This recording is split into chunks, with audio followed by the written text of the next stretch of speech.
Saudara dan saudari terkasih, Injil kita hari ini diambil dari Injil Lukas bab 5 ayat 33 sampai 39.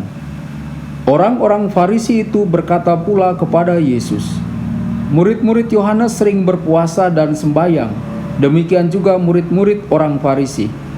Tetapi murid-muridmu makan dan minum." Jawab Yesus kepada mereka, "Dapatkah sahabat mempelai laki-laki disuruh berpuasa, sedang mempelai itu bersama mereka? Tetapi akan datang waktunya, apabila mempelai itu diambil dari mereka, pada waktu itulah mereka akan berpuasa." Ia mengatakan juga suatu perumpamaan kepada mereka.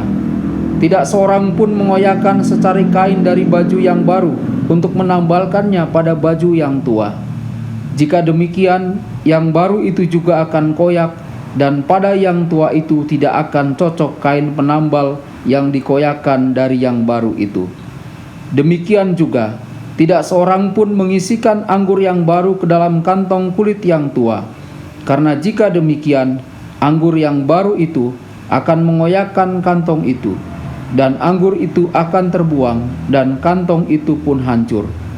Tetapi anggur yang baru harus disimpan dalam kantong yang baru pula. Dan tidak seorang pun yang telah minum anggur tua ingin minum anggur yang baru, sebab ia akan berkata, anggur yang tua itu baik. Berbahagialah orang yang mendengarkan sabda Tuhan dan tekun melaksanakannya. Sabdamu adalah jalan, kebenaran dan hidup kami.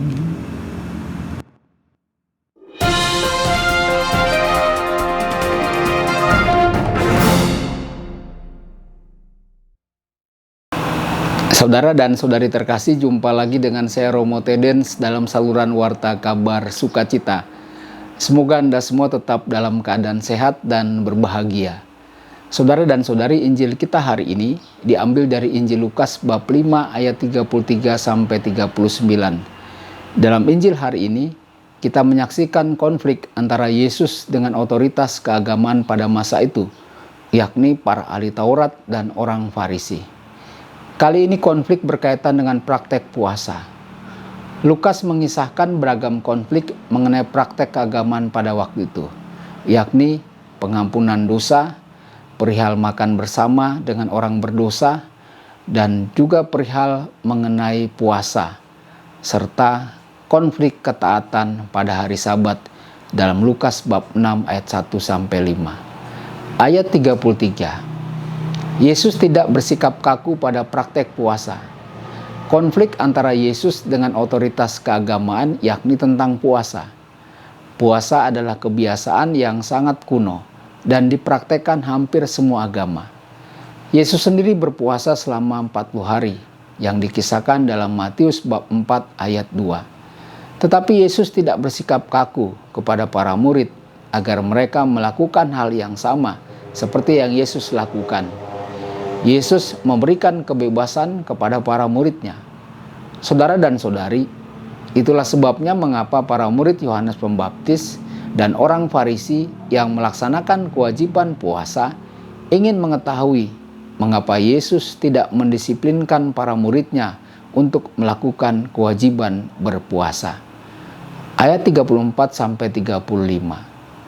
Ketika mempelai laki-laki bersama para murid, maka mereka tidak berkewajiban berpuasa. Ketika mempelai laki-laki bersama dengan teman-temannya dalam pesta perkawinan, maka tidak ada puasa. Saudara dan saudari, Yesus dalam hal ini menyamakan dirinya dengan mempelai laki-laki. Selama Yesus bersama para muridnya, itulah yang disebut dengan pesta perkawinan. Ayat 36-39. Anggur baru di kantong kulit yang baru. Tidak ada yang menempatkan anggur baru di kantong kulit yang tua, karena anggur yang setelah difermentasi akan merusak kantong kulit tua itu. Anggur baru ditaruh di kantong kulit baru. Agama yang diajarkan otoritas keagamaan pada waktu itu seperti kantong kulit yang tua. Tidaklah perlu menggabungkan hal-hal baru yang dibawa Yesus dengan adat istiadat kuno. Yesus tidak menentang adat istiadat kuno. Saudara dan saudari, refleksi pribadi bagi kita. Apakah kita selalu mau memperbaharui diri sesuai dengan kehendak Allah? Tuhan memberkati Anda semua. Sabda Allah adalah kebenaran. Sabda Allah adalah kehidupan. Mari kita mencintainya, mari kita menghayatinya. Ya Tuhan yang ku muliakan, sabdamu angkat resahku.